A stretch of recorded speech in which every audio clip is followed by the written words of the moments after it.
साहब ये बता दें कि आज इरफान सिद्दीकी साहब ने भी कहा है कि 12-13 दिन हो गए हैं मुज़ाकरात शुरू हुए, तहरीक इंसाफ 12-13 दिन में अपना चार्टर ऑफ डिमांड ही पेश नहीं कर सकी। मेरा मतलब है बच्चे बच्चे को चार्टर ऑफ डिमांड का पता है, एक कागज़ पर लिखकर हुकूमत को देना है, क्यों नहीं दे रहे बाकायदा चार्टर ऑफ डिमांड? इसमें रुकावट क्या है? यही समझा दें हमें, छोड़ दें बुशरा बीबी को, अलीमा को, फजूल बातें, हम नहीं करना चाहते आपसे वो बातें। ये बता दें चार्टर ऑफ डिमांड क्यों नहीं पेश हो रहा? देखिए, चार्टर ऑफ दो डिमांड्स तो उन्होंने दी हुई हैं। अब हुकूमत की ख्वाहिश है कि वो एक कागज के ऊपर लिख कर दे देना। अब ये इरफान सिद्दीकी साहब कोई एसडीओ तो है नहीं है कि बखिदमत जनाब एसडीओ साहब जो है मेरे घर की लाइन कट गई है तो लिहाजा मीटर दोबारा लगाएं। ये एक सियासी वहां पे मीटिंग हो रही है। अब इनकी ख्वाहिश ये है कि इनको एक लिख के दिया जाए इस तरह, और वो फिर हर चैनल पे बैठ के मुजम्मल साहब के साथ वो दिखाएं, पूरी कौम को देखें जी ये एनआरओ मांग रहे हैं। लेकिन हो सकता है कि आगे जाके शायद कोई चीज वो लिख के भी दे दें। लेकिन फिलहाल तो दो डिमांड दें, और अगर हुकूमत की भी कोई डिमांड है तो वो भी हुकूमत भी बता दे कि जी उनकी क्या डिमांड है, वो क्या चाहते हैं तरीके इंसाफ के साथ। इसलिए कि जब जी पूछे। जब वो देखिए, वो कहते हैं जब मुज़ाकरात पहले दिन शुरू हुए थे तो ये बात तय हुई थी कि तहरीक इंसाफ अपना चार्टर ऑफ डिमांड लिख कर देगी, जिसके लिए उन्होंने फिर 10 दिन का वक्त भी मांगा था कि हम 10 दिन बाद लिख कर दे देंगे, और 2 जनवरी का वक्त लिया था उन्होंने। अब 2 जनवरी को भी उन्होंने चार्टर ऑफ डिमांड लिख कर नहीं दिया। मेरा मतलब है कि आपको भी मेरा ख्याल में चार्टर ऑफ डिमांड ज़बानी याद है, इतना तो आपको 2 का पढ़ा नहीं याद जितना पीटीआई का चार्टर ऑफ डिमांड याद है। तो ये आप उन्हें कहें कि लिख कर दे दें, इसमें मुसीबत क्या है? ताकि हुकूमत उसका लिख कर जवाब दे देगी। अगर उनका लिखी हुई चीज इनके पास होगी तो उनकी लिखी हुई चीज इनके पास होगी। ये कहेंगे कि हमारी चार्टर ऑफ डिमांड का उन्होंने ये जवाब दिया है, बात कौम के सामने आ जाएगी, कोई खुफिया तो रहेगी नहीं। देखिए, उनकी डिमांड्स तो सामने हैं, जो वो सामने कह रहे हैं। अगर वो लिख के नहीं दे रहे तो हुकूमत कुछ ठीक है। अगर हुकूमत समझती है कि कोई ऐसी चीज है जिसके ऊपर हम आगे नहीं चल सकते तो हुकूमत मुज़ाकरात खत्म कर दे।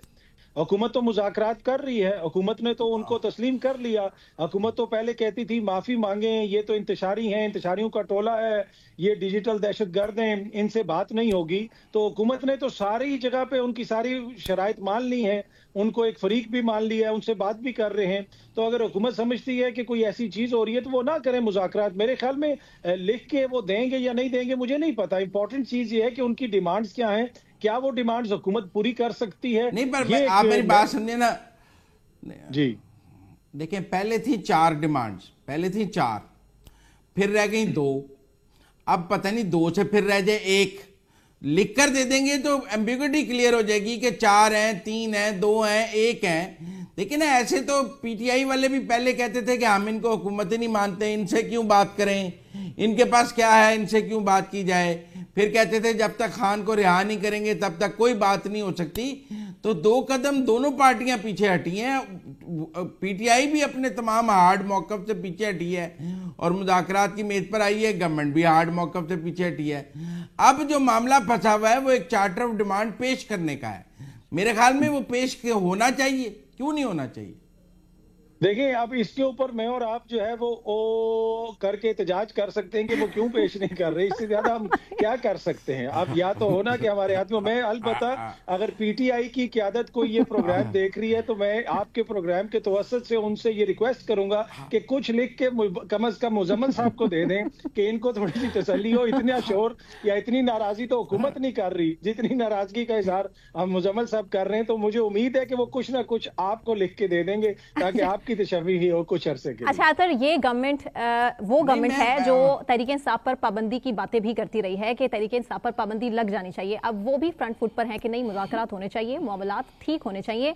लेकिन जो अंदरूनी ज़राए हैं तहरीक इंसाफ के हों या हुकूमत के, वो वक्तन फवक्तन यही बात कर रहे हैं कि मुज़ाकरात से निकलना कुछ नहीं है, मुज़ाकरात से निकलना कुछ भी नहीं है। तो फिर किसका टाइम जो है वेस्ट करने की कोशिश की जा रही है?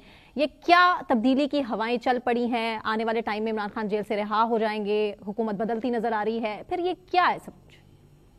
देखिए, एक तो जो लोग ये तासुर दे रहे हैं ना कि इमरान खान साहब के लिए सब कुछ आसान हो गया है और दूसरी तरफ उनके मामला सेटल हो गए हैं, ऐसी बात नहीं है। दूसरी तरफ अभी भी मरियम नवाज फेवरेट हैं और उस तरफ कोई ऐसी तब्दीली हमें नजर नहीं आ रही कि जहां पे कोई ये समझे कि जी हुकूमत के लिए बिल्कुल खतरा हो गया और हुकूमत का चल चलाव शुरू हो गया और खान साहब की वापसी होगी। नहीं, हाँ, कुछ अगर तब्दील हुआ है तो वो आलमी मंजरनामा तब्दील हुआ है, बाहर से जिस किस्म की आवाजें आ रही हैं उसके ऊपर यकीनन हुकूमत को तहफ़्फ़ुज़ात है, और हो सकता है कि अभी उतना प्रेशर ना आ रहा हो, लेकिन जो हुकूमतें होती हैं वो चीज़ों को प्रीएम्प्ट करती हैं, और इसी वजह से वो चाहते हैं कि थोड़ा सा जो सियासी पारा है वो नीचे आए। और खान साहब के भी कुछ जो करीबी दोस्त हैं वो भी उनको इस तरह के मशवरे दे रहे हैं कि जनाब कुछ हमें भी कंसेशंस लेनी चाहिए, अपने वर्कर्स की रिहाई की बात करनी चाहिए। तो ये मुझे कॉमन ग्राउंड नजर आ रहा है, लेकिन मुझे मैं आपसे एग्री करता हूं, इन मुज़ाकरात के नतीजे में कोई हतमी डील होती हुई नजर नहीं आ रही।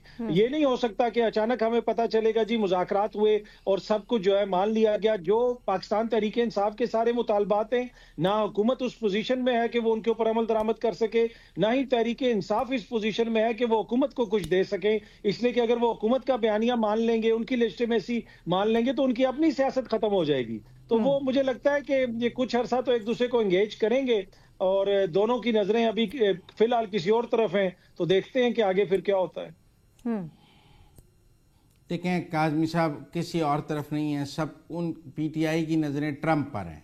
वो कहते हैं ट्रंप आएगा तो लग पता जाएगा, ट्रंप आएगा तो जेल के दरवाजे खुल जाएंगे, ट्रंप आएगा तो सारा कुछ हो जाएगा। देखिए ना, जो 31 जनवरी की डेडलाइन है कि ना हुआ तो ये ट्रंप ने आ जाना है, फिर मैदान दोबारा गर्म करना है, तो इंतज़ार तो ट्रंप का है ना पीटीआई को, और वो ट्रंप के आने तक वक्त गुजार रहे हैं। इसीलिए 12-14 दिन से चार्टर ऑफ डिमांड नहीं पेश कर रहे कि वो कुछ सीरियस नहीं है, कोई एटीट्यूड मुज़ाकरात में सीरियस नहीं है, टाइम गुजारना है, तो वो ट्रंप के आने का इंतज़ार करना है। बट ट्रंप आ जाएगा तो लग पता जाएगा।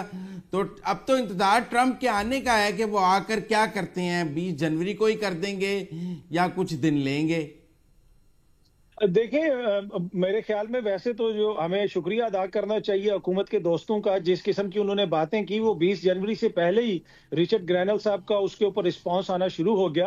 अब ट्रंप आके क्या करेंगे ये मुझे नहीं पता, लेकिन जिस तरीके से बाइडन साहब नजरअंदाज करते रहे, जो यहाँ पे मुबैना इंसानी हकूक की खिलाफ वर्जियों का जिक्र हो, यहाँ पे जो डिफरेंट मुकदमात चले, जो सियासी नोयत के मुकदमात कायम किए गए, अदलिया की जिस तरह बेतौकीरी की गई, बहुत सारे ऐसे मामलात हैं जहां से कुशन मिला बाइडन इंतजामिया की जानिब से। इन हुक्मरानों को उस तरह प्रेशर का सामना नहीं करना पड़ा।